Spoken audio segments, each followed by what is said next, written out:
ce mai faceți? Azi o să vă arăt și credeți că mi le-am luat.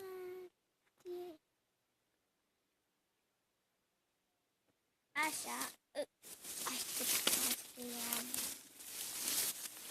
așteaptă când trimit o prietenă, uite așa. Vino! Păi hai, vino! Ha, așteaptă!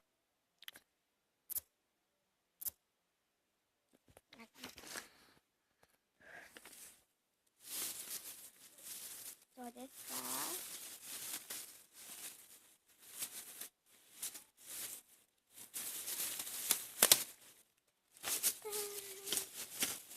Lăsăm un punem. Așa. Ce? Vedeți pe gata? Am rochii în pachete. Nu.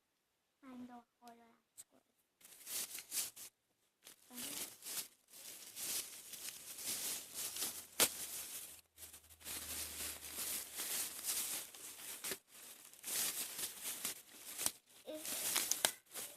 Așa. Ce mai vrea?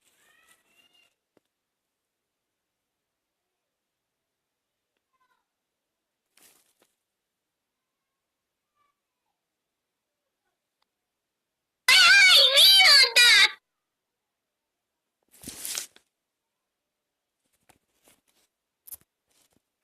Stați că e nebună. Nu cred că o să vă arăt. Uite, mai e încă un pune. La fel cum asta e. Stați un pic. Să-i spui lui frate-miu, adică Radu, să vină acasă, că așa mi-a zis mama. Gata.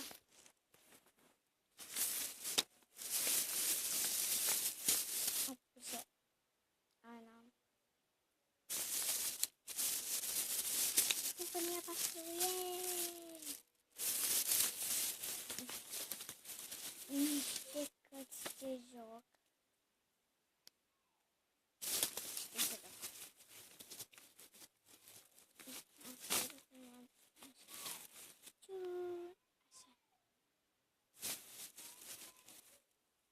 Da, nu mai vă arăt bine. Și cam atât cu acest episod. Să nu uitați să dați un like și să vă abonați la canalul meu. Pupici! Așteptați puțin și dacă vreți puteți să cumpărați asta de la Fanvenchic sau fake-ul ăsta de Luna Fanvenchic.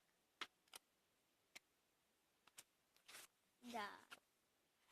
Uite, aici e una. Aici este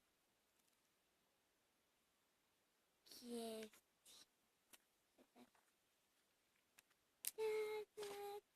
Și pe el,